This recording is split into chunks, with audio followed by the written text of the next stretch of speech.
Hi అండి. ఇవాళ నేను మీకు వెల్లుల్లి నిమ్మకారం ఎలా ప్రిపేర్ చేసుకోవాలో చూపించేస్తాను. మనం రెగ్యులర్‌గా చేసుకునే వెల్లుల్లి కారం కాకుండా ఒక్కసారి ఈ విధంగా వెల్లుల్లి నిమ్మకారం ట్రై చేయండి.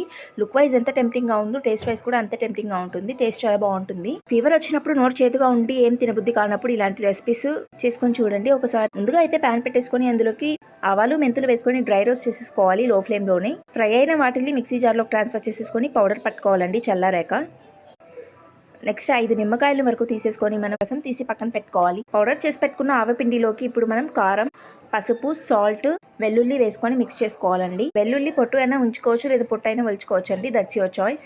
ఈ విధంగా ఒకసారి మనం మిక్సీ పట్టేసుకున్నాక అందులోకి నిమ్మరసం కూడా యాడ్ చేసేసుకొని పల్స్మోడ్ ఇచ్చినట్లయితే మనకి రసము, కారం మొత్తం మిక్స్ అవుతుంది. రెడీ చేసుకున్న దాన్ని పక్కన పెట్టేసి పోపు కోసం ఆయిల్ పెట్టుకొని ప్యాన్ పోపు దినుసులు వేసేసుకొని ఎండుమిర్చి, దంచిన వెల్లుల్లి, కరివేపాకు, ఇంగువ పౌడర్ ఇవంతా వేసేసుకొని బాగా మిక్స్ అయ్యేలాగా కలుపుకో. రెడీ చేసి పెట్టుకున్న కారంలోకి పోపుని వేసేసుకొని మిక్స్ చేసుకోవాలండి. చాలా టేస్టీగా ఉంటుంది. ఒకసారి ట్రై చేయండి. వెల్లుల్లి నిమ్మకారం కనుక మీకు నచ్చినట్లయితే ఒక లైక్ చేయండి.